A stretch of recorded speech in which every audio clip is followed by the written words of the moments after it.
hemos dicho cómo nos quedan dos visiones paralelas del papel que desempeñó la Iglesia Católica desde Roma, en Iberoamérica, y luego hoy veremos concretamente en México.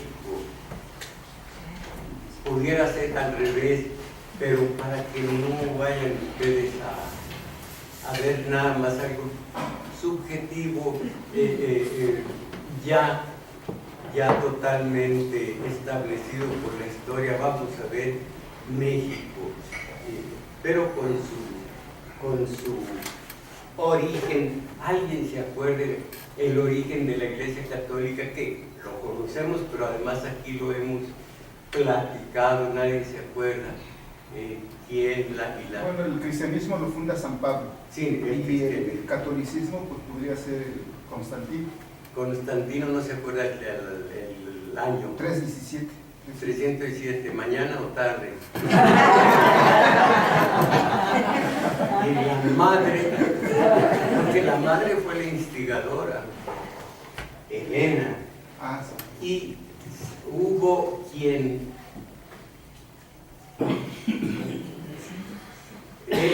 Constantino lo estableció y lo vino a remachar otro, Teodosio, casi 300, en dos épocas, 382 y 90 y tantos, pero ya quedó establecida la Iglesia Católica y en serio hay una ruptura absoluta entre ese maravilloso humanismo de Cristo. Cristo significa ungido, él se llama Jesús, Yeshua, Cristo ungido, Jesús el Cristo, una semejanza entre Lao Tse, Buda, Cristo y algunos más de tendencia que ponen al hombre en el centro de la religión antropocéntrica, a diferencia de los teocéntricos, de los que ponen a Dios como en la Iglesia Católica. Y entonces Jesús parece apartarse totalmente de ese Antiguo Testamento, que es terrible, tremendo, y que entre los exégetas ha habido muchísimas reluctancias, muchísimas observaciones en contra. Pues cómo ocurrió esto, cómo pudo haber ocurrido aquello, y el Dios del Antiguo Testamento está muy en entredicho. ¿Para qué hablar de que castigó a todos cuando solo los de Sodoma y Gomorra? Y además, si él ya es omnisciente, ya sabía la situación, en fin, mil cosas. Se habla todavía de predestinación cuando se refieren a Judas, o predestinación, predestinación, pero pues ustedes saben que los exegetas, muchos de ellos, dedican toda su vida al estudio de la Biblia y nunca se ponen de acuerdo. Todos se basan en un Maimónides, que es el que más ha establecido la simbología del Antiguo Testamento. Cristo nada más que amen al prójimo como a sí mismos, y se termina la doctrina. Todo lo demás viene por añadidura. Su declaración de principios está en el Sermón de la Montaña. Bienaventurados los, y allí dice toda la lista. Es su doctrina desglosada en, creo que son 7, no estoy seguro, 7 bienaventuranzas. Eso, el cristianismo. Luego, sí, San Pablo, que llaman San Pablo, de una manera rigurosa, estableció lo que debía ser el cristianismo, en donde la mujer no tenía forma de opinar, no solo pertenecía al hombre, sino que tenía que pedir permiso para todo y no opinar. De tal manera que alguna vez, si la mujer tenía razón, debía callarse esas razones si se contraponían con las del varón. Es una misoginia horrorosa, pero como dicen aquellos, culpa es del tiempo y no de Pablito, Saulo, que así se llamaba en un principio. Allí viene el cristianismo, ya vamos a decirle, burocratizado. Pero Constantino, luego Teodosio, hacen esa religión católica, porque ya los dioses del Olimpo estaban totalmente desacreditados. El Zeus maravilloso, yo prefiero la literatura y dígalo, mitología. La mitología griega, griego antiguo, y no Júpiter. Acá ya no era, sino era uno. Bueno, pero estaban ya tan absolutamente acartonados, ya no se tenía la fe en ellos, y vino la nueva ola de la religión de los esclavos, de los pobres, de los necesitados, que ya en el ocaso del imperio romano, el de Occidente y de Oriente estaba floreciente todavía, pues vio Constantino que esa podía ser la salvación para Roma. Y esa frasecita la piensan todos los líderes de los imperios aquí se llamen democracias occidentales o lo que sea, y sigue siendo la Iglesia Católica un arma de dos filos casi siempre a favor de la superestructura del país cualquiera y el pobrerío, que ya ven cómo lo manejan con una facilidad absoluta, considerando lo que es, cuáles son las taras, la sensibilidad exacerbada de los pueblos en lo que se refiere al pobrerío, como aquí, que quedaron huérfanos de padre, simbólicamente hablando, huérfanos de padre, y que ya no tenían sus dioses tutelares, pero Coatlicue, Tonantzin, ahí estaba. Y Tonantzin siguió adelante, y ahora en México Dios, pues no significa gran cosa. Cristo un poco más, San Juditas Tadeo un poco más, Juan Pablo II todavía más, pero la Virgen de Guadalupe. Entonces, todo esto es la forma en que ha manejado la Iglesia Católica el momento.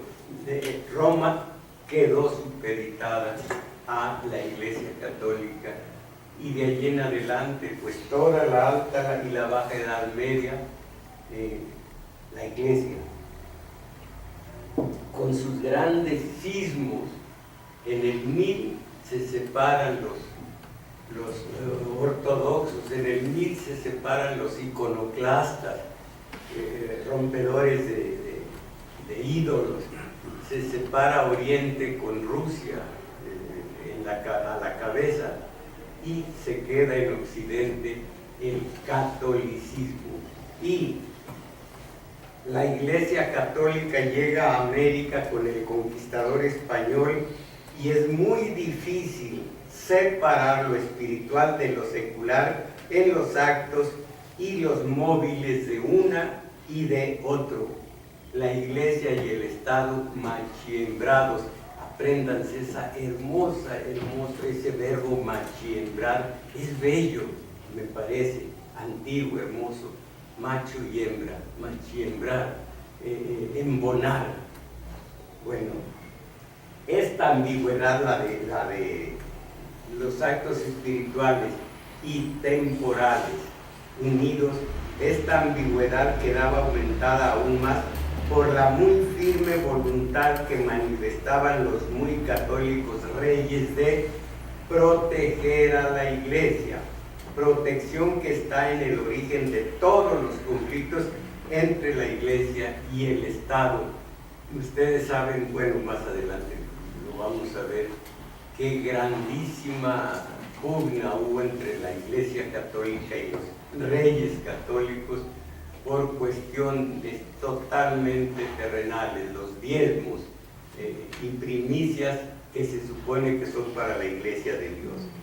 La conquista espiritual preocupó efectivamente a los monarcas, a Fernando e Isabel en primer lugar, a los Habsburgo después. Es en realidad la justificación fundamental de la conquista, caray, de la conquista material. Recuerden que cuando leemos conquista, esta es una trampita verbal. Antes de conquista, ¿qué es? Aquí lo hemos platicado. Invasión. Invasión. Ya la conquista viene después.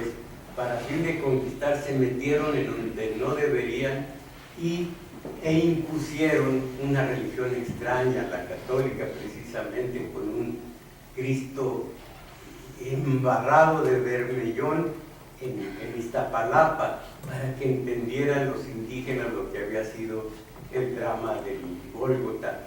Todo esto, si lo vemos con acrimonia, si lo vemos con coraje, estamos hablando, para bien o para mal, de nuestra mitad española.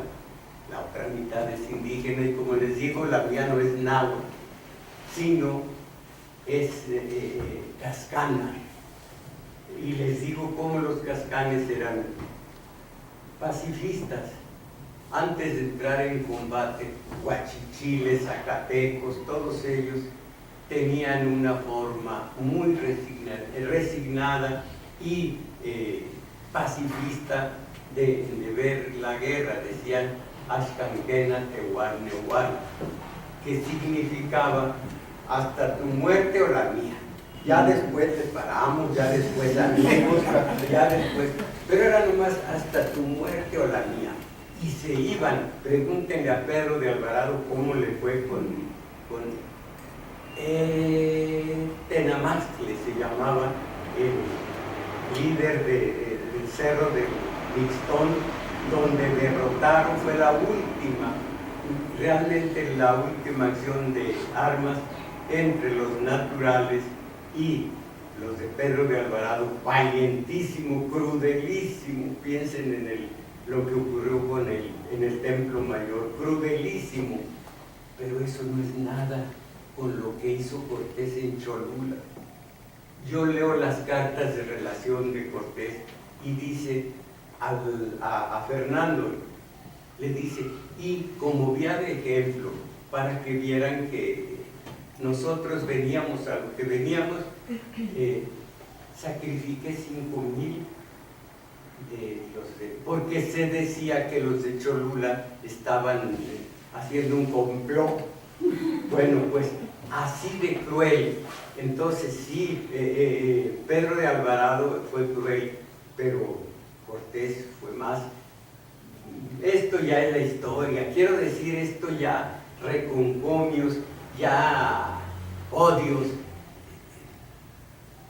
No deberíamos, pero somos un pueblo tan mal cicatrizado, un pueblo tan dolido, que todavía esos hijos de gringos todavía se nota que no tragamos lo ocurrido en 1846-47 en México. Eso es peor.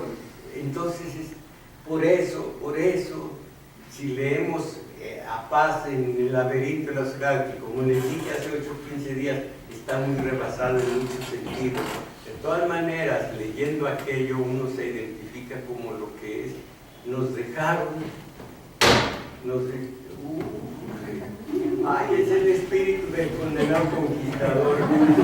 Nos dejaron hechos, convertidos a los mestizos en unos hijos de la se da el lujo de inventarnos totalmente, con todas sus letras, paz. Entonces, la conquista, que todo esto, el pretexto magnífico de los conquistadores fue hacer, ya no tanto a los indios, a los indígenas, sino al naciente pueblo mestizo, hacerlo católico, creyente en Dios y en su Santísima Trinidad, que ni siquiera Agustín de Hipona pudo desentrañar, y sigue allí el misterio, uno de los 5 o 6 dogmas únicos que tiene la Iglesia. Dice la Iglesia, ¿cuál dogmáticos? Tenemos unos cuantos dogmas.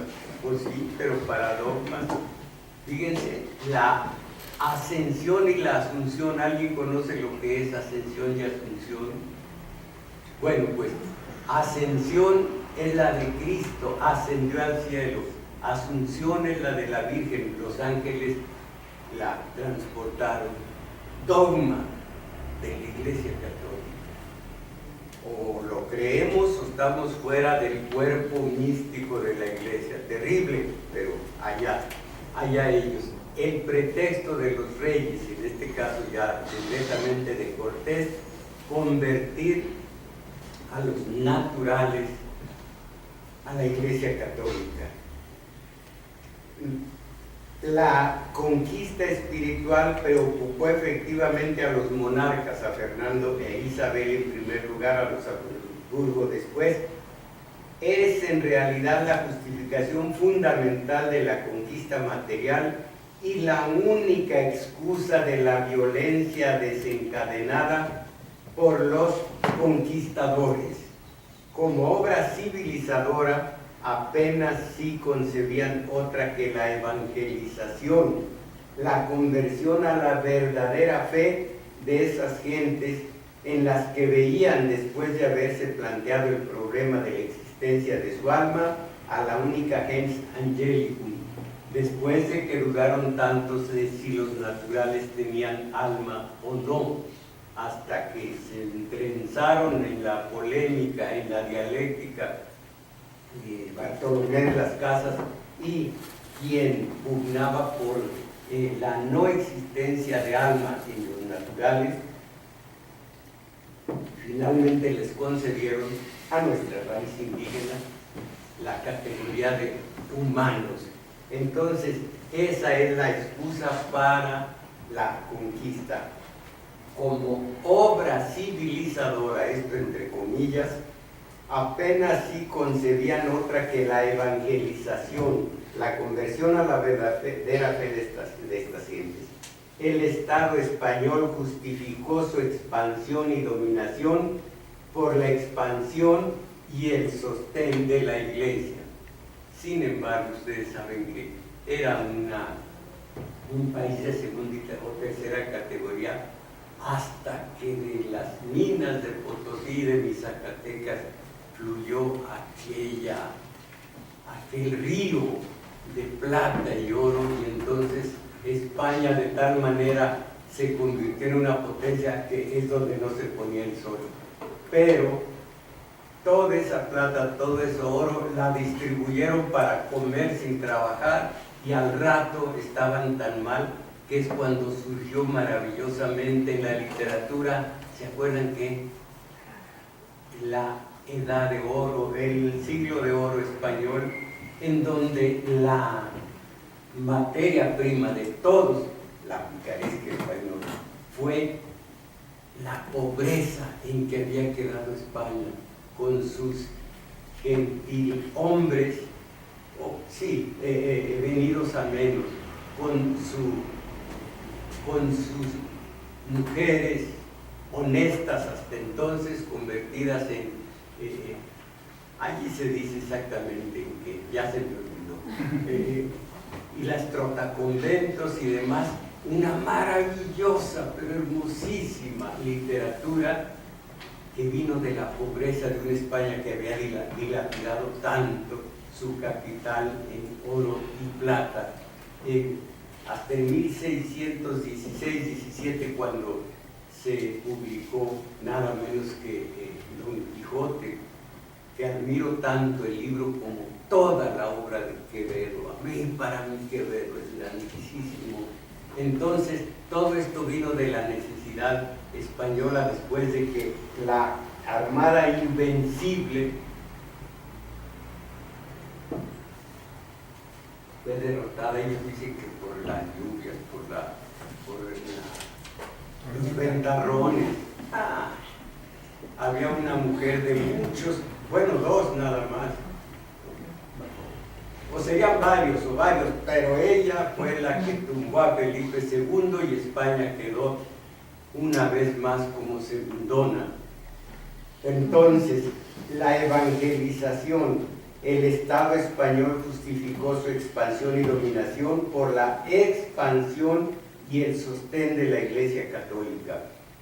En lo que hace, esto es muy importante, en lo que hace a la religiosidad del hombre del siglo XVI, Rabelais, Lutero o Hernán Cortés, sabemos a qué atenernos para atrevernos a afirmar que estaba en la base de su personalidad, la religiosidad, y eso hasta en sus contradicciones, porque ustedes saben que Rabelais escribe, François Rabelais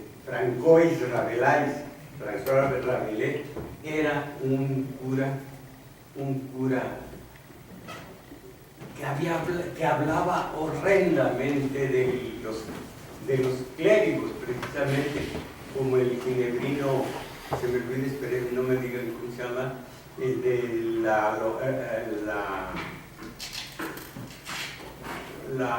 razón y la locura, el elogio de la locura, Erasmo de Rotterdam. Ellos, siendo tan cercanos a la Iglesia, dijeron pestes de ella, y dice el autor que hablando mal de la Iglesia eran profundamente religiosos. Se habla de la religiosidad del ateo, que tiene a Dios diciendo lo niego, no hay Dios, porque es un elemento en su vida, el para negarlo. Entonces Lutero, caramba, Lutero, que con sus 95 tesis que clavó en la puerta de la abadía de Wittenberg, no lo dije correctamente, más o menos, ¿cómo se? Es una letra, me sobra o me falta. Wittenberg. Entonces dije una N de más. Allí 95 tesis, y de allí en adelante vino el cambio absoluto en el mundo. El cambio, vino la reforma, primero de Lutero, después de Calvino, una reforma que transformó de tal manera el mundo, no únicamente en la religión, en todo.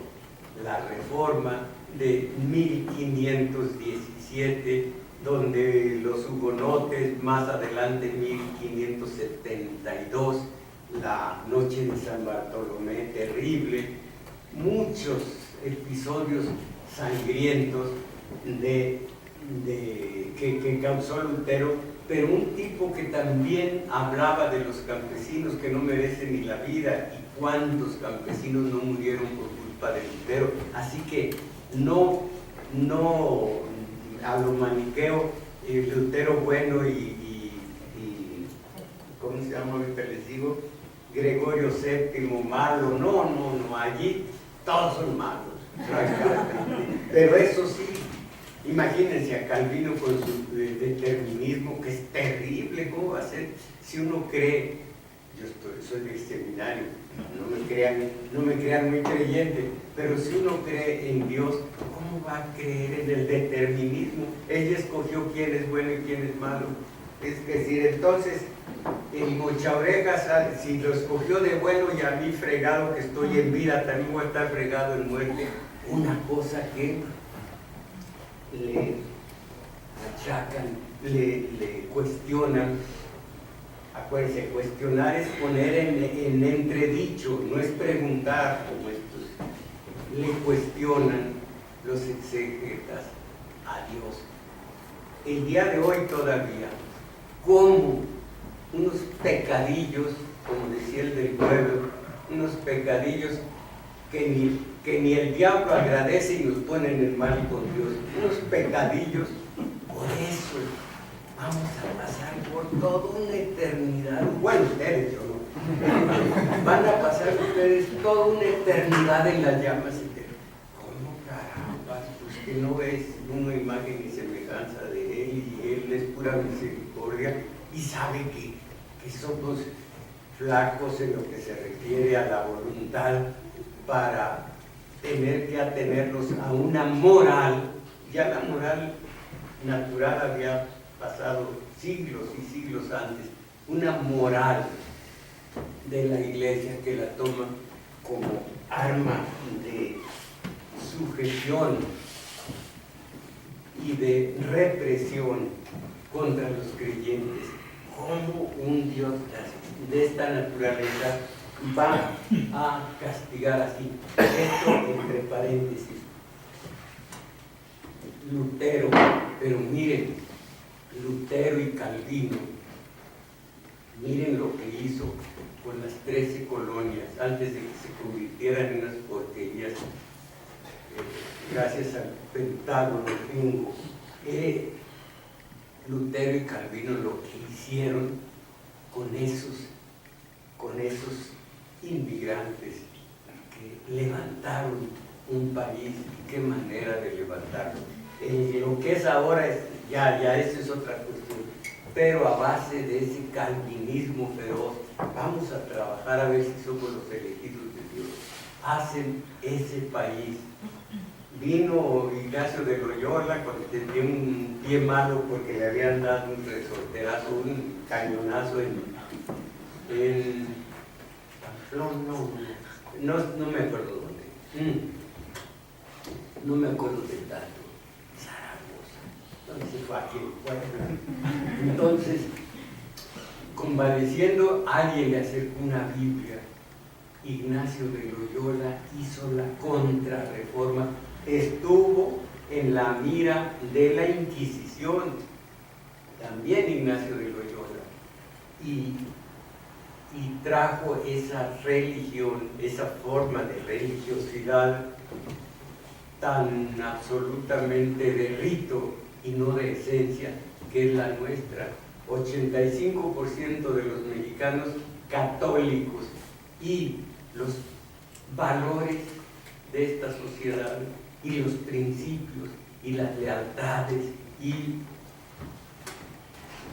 todo lo que de ello deriva, la educación de los hijos y demás.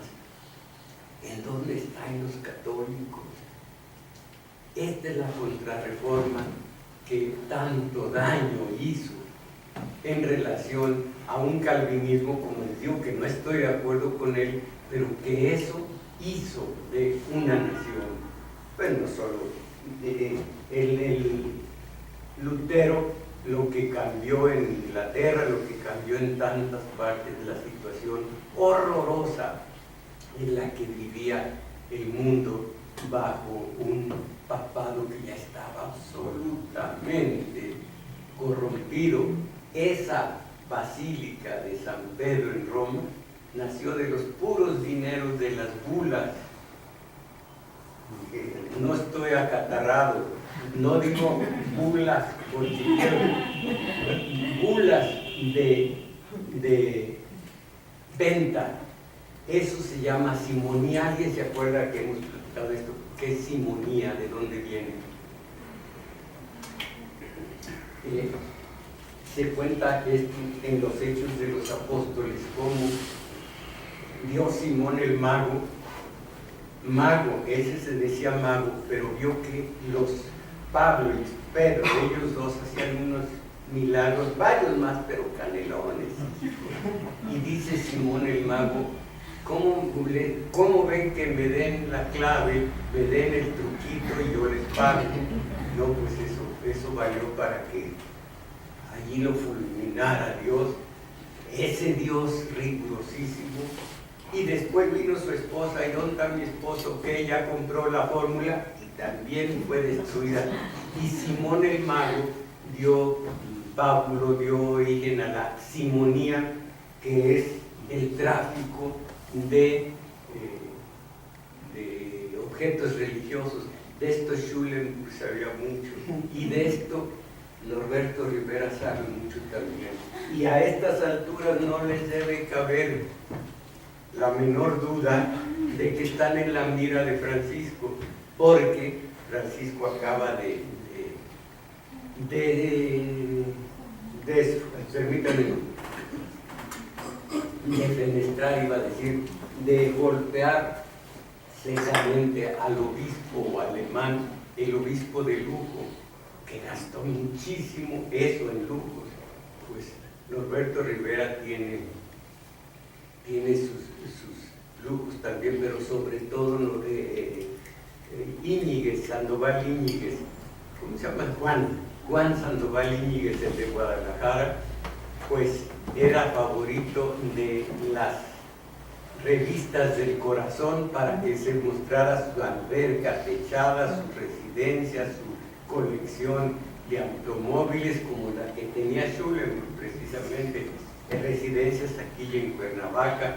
En fin, esos ahorita deben estar temblando porque Francisco quiere hacer algo como en su momento, algo muy modesto, lo que en su momento hizo Lutero.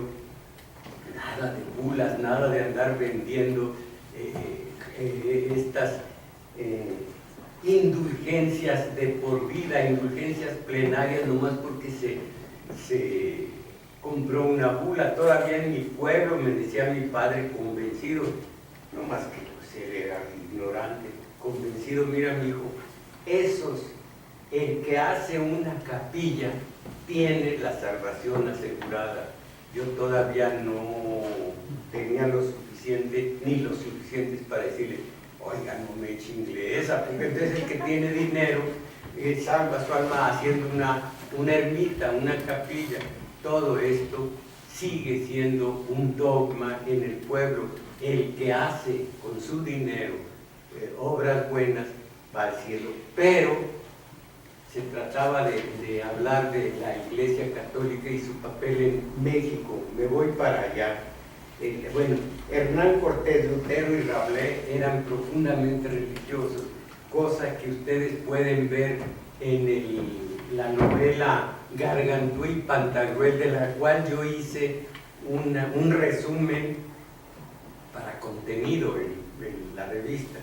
Y pues se agotó en muchos miles de ejemplares, como los que tira esa revista, y se agotó aquello porque era muy simpático. Nomás quité lo superfluo, Rabelais me la estaba refrescando, y dejé la médula, y fue un éxito este resumen de lo que es Rabelais, Lutero o Hernán Cortés.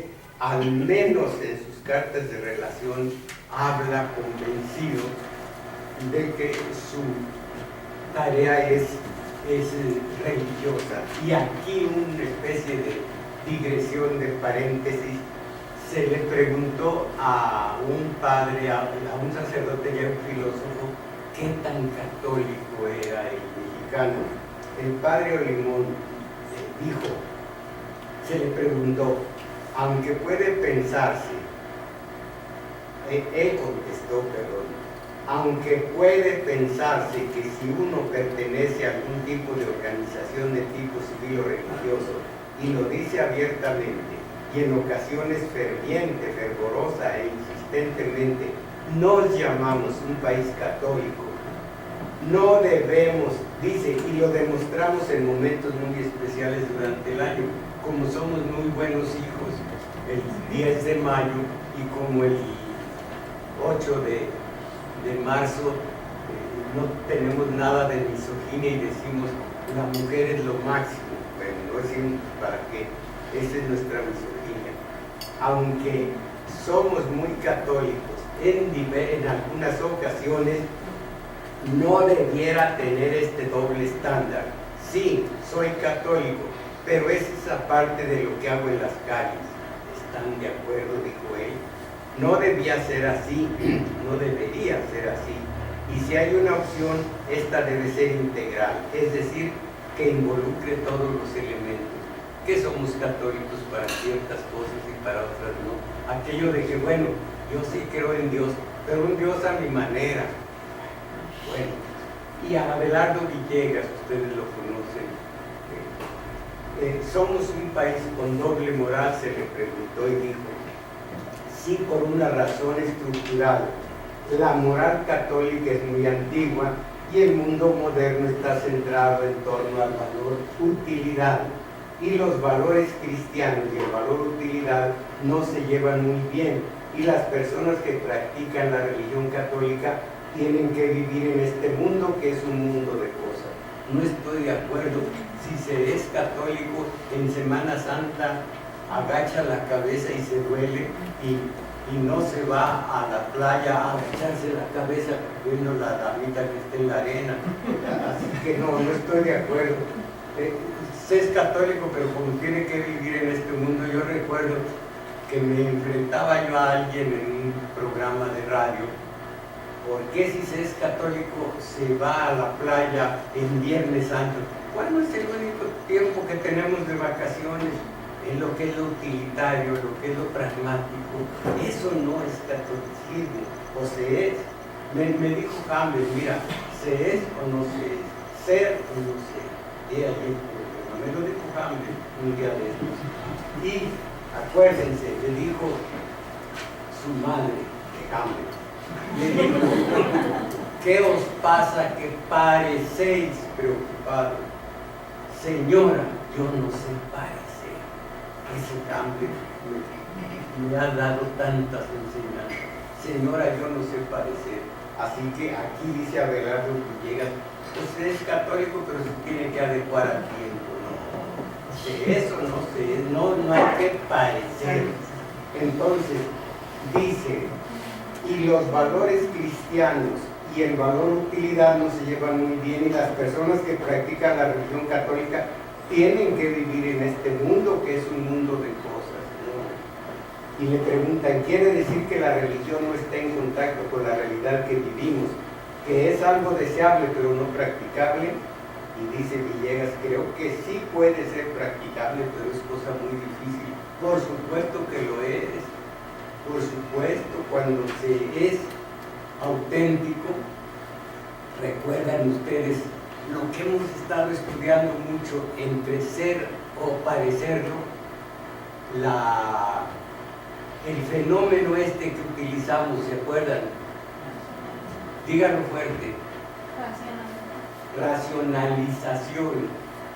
Es estar con el rebaño en paz, creyendo honestamente que con eso expresamos nuestra razón. Así que no, se es o no se es, de otra manera se está racionalizando. Se cree honestamente que se está llevando a cabo una acción cuando simplemente se está actuando como todo el rebaño, y todo el rebaño actúa de acuerdo con el líder, y el líder en este caso, ¿se acuerdan cuál es? El líder, el sistema de poder. El sistema es el que nos pone la verdad oficial, a la que todos concurrimos, la que todos creemos y a la que nos atenemos, a la verdad oficial. Miren toda la mediocridad con la verdad del sistema, creyendo que es la suya propia, y eso es lo más peligroso. Quiere decir que la religión no está en contacto con la realidad que vivimos, que es algo deseable, pero no practicable. Y dice Villegas, creo que sí puede ser practicable, pero es muy difícil. Hay también un asunto muy importante. Toda moral no se cumple, es decir, la moral nos mueve, es un deber ser, y por eso mismo no se cumple. De cualquier manera, abordo yo las cosas históricamente. Yo no estoy de acuerdo, como les digo, se es o no, y nada más. Yo estuve antes del seminario, iba a ser capuchino, monje capuchino, le siliciaba, entre otras cosas, le siliciaba, tenía que hacerlo y lo hacía. Nada, porque sabía yo que mis 4 o 5 compañeros no éramos más cosas, con cariñitos, no me salga fanático que es uno, pero si no es así, pues no se es nada, nada, simplemente se está racionalizando. La historiografía ya es entrar de lleno prácticamente al corto plazo. La historiografía oficial, con una aclaración, son de distintos libros, no de un solo autor. La historiografía oficial acerca del Estado mexicano y su lucha por establecer y defender la soberanía nacional desde la consumación de la independencia de México hasta las primeras décadas del siglo XX, registra que la Iglesia Católica ha sido una de las principales instituciones de poder político, además de religioso, con quien ha librado en defensa de su soberanía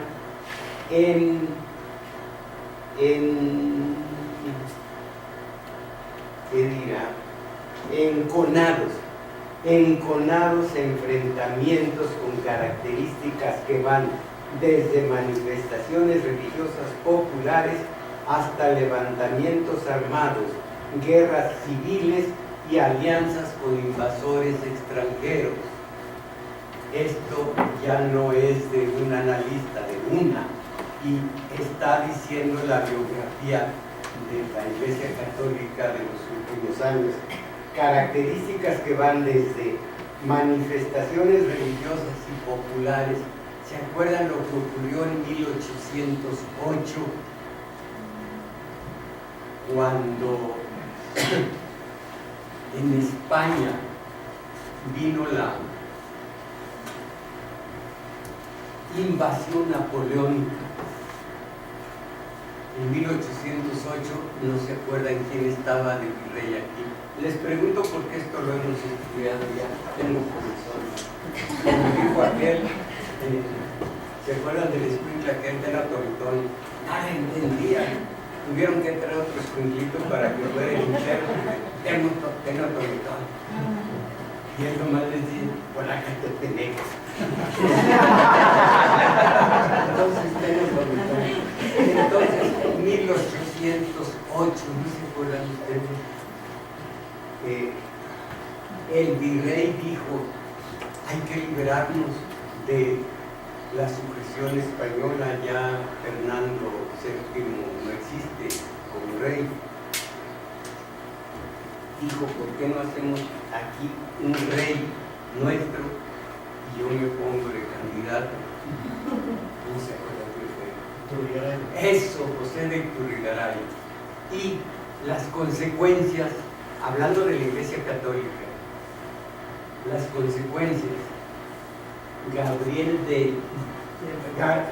Yermo, o Gabriel del Yermo, por primera vez en México, religión y fueros, aquí no se mueve nadie, y con 300 toma el Palacio de Gobierno del Virreinato, y un 15 de septiembre en la noche, los símbolos, caramba, 15 de septiembre en la noche, religión y fueros, y tumban a Iturrigaray, a la esposa la ponen depositada unos días en un monasterio, ¿cómo se llama el de mujeres? Y de allí, te diga, convento, se los llevan a Veracruz y va para España. Así terminó uno que dijo, ¿qué les parece si haya independencia en México? Una independencia de más o menos tan chueca y tan amañada como la independencia de México. ¿De qué fecha se acuerdan? La independencia de México. 1821. El 27 de septiembre, Ignacio Iturbide, resultado del plan de la profesa, exactamente, con organizada por un abad Matías Monteagudo, y según dice Artemio de Vallarispe, Ignacio Agustín Iturbide fue propuesto por su querida, que fue la señora Ignacia, se llamaba Ignacia Rodríguez, bellísima, según el Artemio, cuando quería ser mentiroso le salía la pura verdad. Yo lo conocí, tenía una bella biblioteca. Permítanme ser vanidoso, él era quien era, yo soy un puro infeliz, pero tenía una bella biblioteca como la mitad de lo que él había, y tenía un letrero: esta biblioteca es de libros prestados, no presto libros. A la entrada tenía un Cristo de tamaño natural bellísimo. Entonces la Iglesia Católica, 1808, comienza esa iglesia beligerante, de armas tomar, manifestaciones religiosas y populares, hasta levantamientos armados. Pues, ¿cuántos de ellos? El último 24-28 de 1900, que es la de la Cristera. Guerras civiles y alianzas con invasores extranjeros. Imagínense ustedes con Francia. Y eso no lo vimos a profundidad. Tenemos que ver cómo llegaron a México y cómo fueron desarrollando sus actividades, como Lorenzés y como todos estos. Uno fue relevado por débil y lo perdió en los fuertes de Loreto y Guadalupe, y así eso no lo hemos visto tan a fondo como debiera ser. Y entonces, esto sobre todo ahora que viene el 20, 21, 20 y tantos de abril del 14, ¿no se acuerdan lo que ocurrió? Invasión norteamericana, el Dolphin, el Pride, los barcos frente a la bahía, los primeros. Ay, yo me conmuevo con este horror, de veras que uno está en carne viva contra ciertos hechos históricos. Andrés Montes fue uno de los primeros que cayeron, bala expansiva, le rompieron el pecho, pero el primero se apellidó Montfort, ahorita les digo el nombre, un policía de crucero, Montfort, ahorita les digo, también cayó de los primeros. Y uno que le decían el mexicanito, un niño prácticamente, un adolescente, caído, herido, lo único que hacía era gritar ¡Viva México! Y todos los presos, decían los rayados, los sacaron de la cárcel para que combatieron, y eran de los más decididos patriotas contra el invasor, los rayados. ¿Cómo se llama Montfort? Bueno, fue asqueroso esto del desembarco, con el pretexto, imagínense, de que no habíamos izado la bandera, no habíamos celebrado con 21 cañonazos en Tampico la bandera de Estados Unidos. Eran simples pretextos, como ahora con Ucrania, como ahora con Venezuela, como ahora con Siria. Un asco, pero en fin, tomo una idea del poeta Cardenal para decir a mi manera, nomás con la idea: la historia, mis valedores, la historia no es eso que enseñan los libros de historia. La historia es una gigantesca sopilotera y un gran error. Ahí están los mártires de aquella invasión, que fue básicamente para tumbar Estados Unidos, tumbar a Huerta. Ya ven que decimos, nos deshicimos de Huerta, como antes, todo fue Estados Unidos. Acaba de aparecer en El País de España un artículo: nunca como ahora Estados Unidos estaba invadiendo de principio a fin México. No, antes le dijo guerra contra el narcotráfico. Cuando falló México, entró toda la inteligencia de Estados Unidos a México y está haciendo su labor. Entre otras cosas, ahí está, dice, la caída del Chapo Guzmán. Terrible. Pero entonces, la historia de luchas sangrientas en defensa de la soberanía nacional de un pueblo frente al poder político católico no es privativo de la nación mexicana ni una excepción de la historia del mundo occidental. Al contrario, la historia política de la Iglesia Católica Universal, quien en la actualidad está prácticamente presente en todas las naciones del orbe, se caracteriza desde la Edad Media hasta finales del siglo XIX por sus soberbias luchas dirigidas a imponer un poder de orden político y terrenal, además del religioso, que respondiera a su visión del mundo.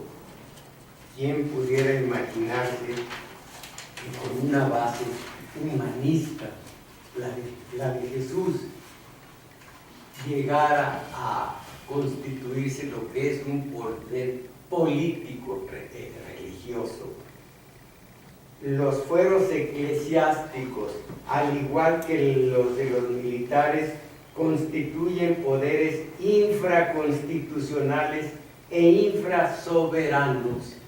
Y sin embargo, ahí están todavía los fueros, el militar y el religioso, inamovibles.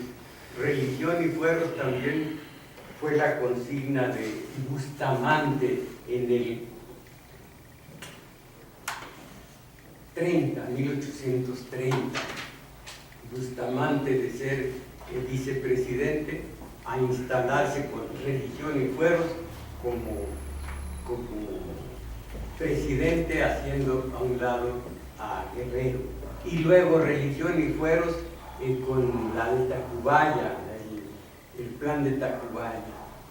Religión y fueros que ha servido para cualquiera de estos sucesos. Miren, estos fueros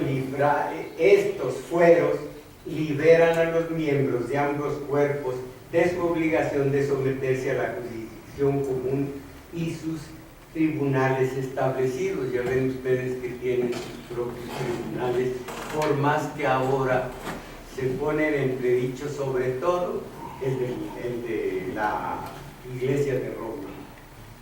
Al seguir caminando por los pasajes de la historia mexicana del siglo XIX, como son el golpe legislativo centralista del presidente Santana, las 7 leyes, ¿alguien se acuerda de la fecha?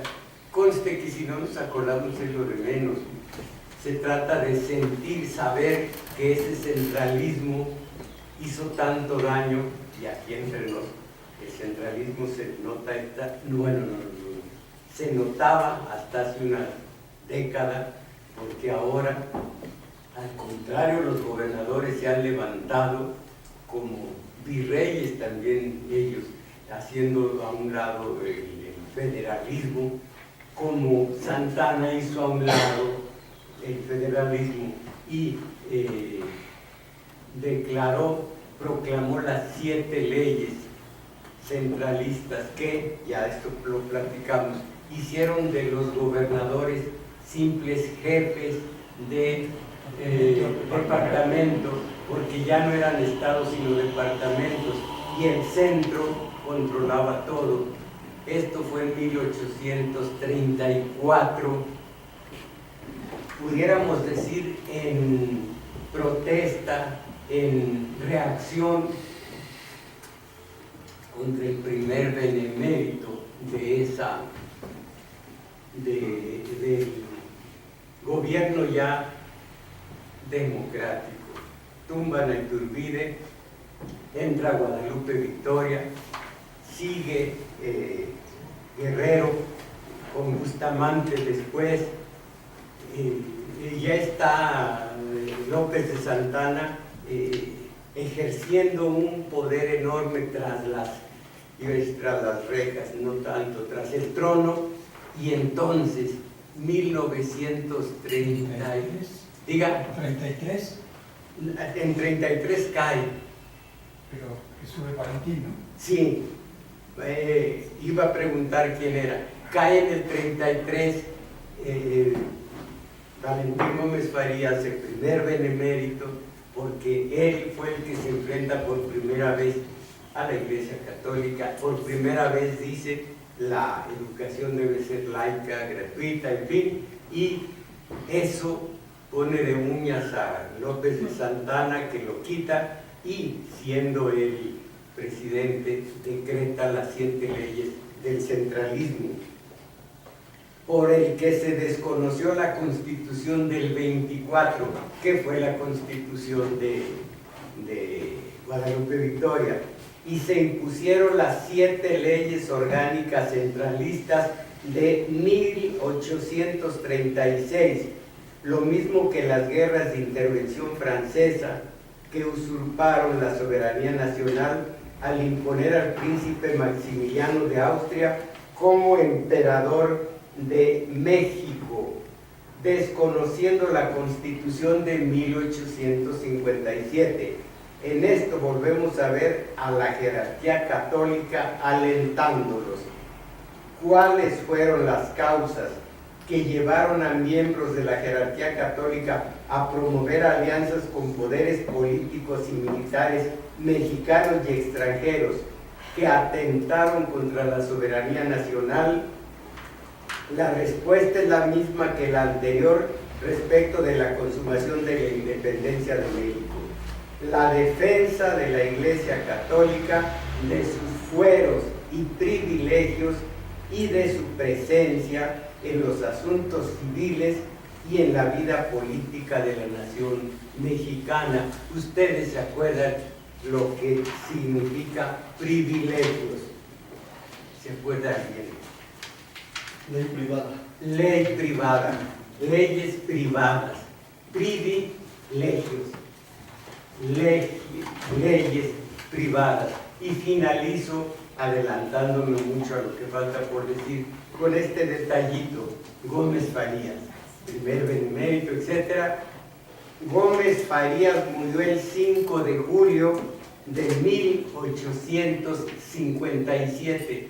Él fue el que bendijo, para hablar de la Iglesia Católica, él fue el que sancionó la Constitución del 57, y estando ya de mucha edad, todo trémulo, se le rodaron las lágrimas. Ya tenemos Constitución y está muy adelantada hasta para su tiempo, y él dijo: voy a morir en paz. Constitución del 57. Murió un año después, y ahí detrás está la Iglesia Católica. Gómez Farías murió el 5 de julio de 1858. Al fallecer, la Iglesia Católica le negó sepultura y su cuerpo tuvo que ser enterrado en la huerta de la casa de su hija en Mixcoac. Esta es la historia de México, es la historia de la Iglesia Católica. Estoy hablando de una Iglesia Católica donde no se ha mencionado para nada la religión. Eso es otro asunto en el que no me meto. La parte política de la Iglesia Católica, el negar la Tierra Santa, por eso se llama Campo Santo, negar Campo Santo a una persona es terrible, y la negó a Gómez Farías, uno de los beneméritos, uno de los precursores de lo que sería más tarde,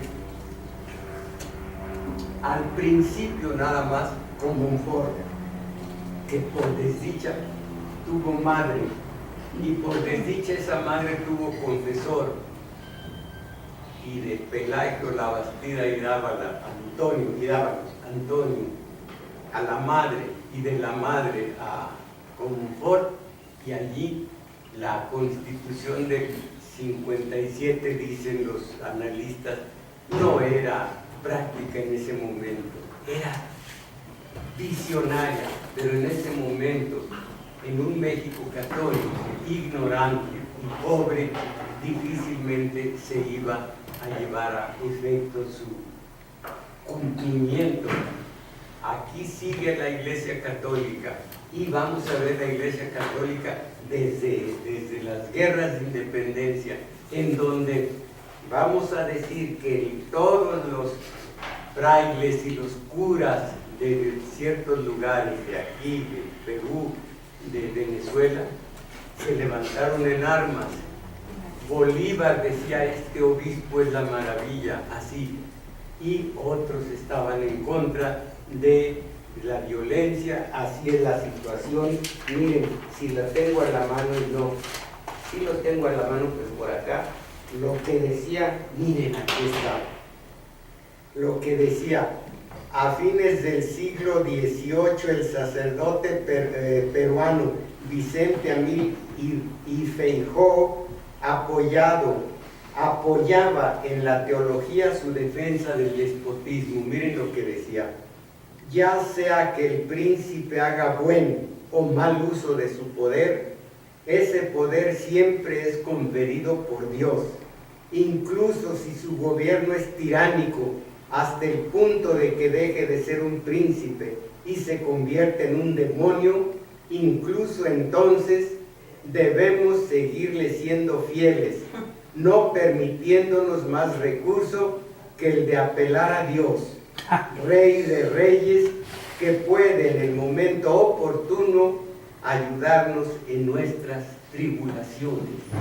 Esta es una parte del clero y se dijo gráficamente, a ver si alguien se acuerda, las revoluciones, las liberaciones de los pueblos se llevaron a cabo, aparte del propio pueblo, por dos clases de frailes. ¿Alguien se acuerda? Algo físico. Flacos y los gordos. Los flacos contra los gordos. Obviamente los gordos están a favor del rey, a favor del poder, y los flacos, muertos de hambre, estamos, bueno, yo no soy ni muertos de hambre, porque me acabo de tomar a la mexicana hot cake con leche Carnation. Entonces, esto es la Iglesia Católica, pero repito, en su papel. ¿Qué le pasó? Mátelo, a estas alturas ya no vale, ya no importa. Bueno, no sé. Aquí masacramos los pero ya ahorita pues ya terminamos. Ya hemos terminado, tal vez algunas preguntillas, y si no, pues vamos a comer, no hay nada. Maestro, nada más un comentario acerca de la simonía. Cuando murió Marcial Maciel, hubo algunos artículos en La Jornada que hablaban de su vida y de su obra. Y entre otras cosas, había una muchacha de Monterrey que reclamaba la donación que su madre hizo a Maciel de 50 millones de dólares para alcanzar su lugar en el cielo. Imagínense Los tribunales. lo que es la ignorancia, exactamente la simonía en pleno, de tal manera que en esta concepción del pensamiento mágico, el que tiene dinero de alguna manera puede llegar a la salvación, y el que no, esta es la situación. Pues bueno, vamos a comer, y hoy hay cine y mañana taller de lectura. Vamos, gracias.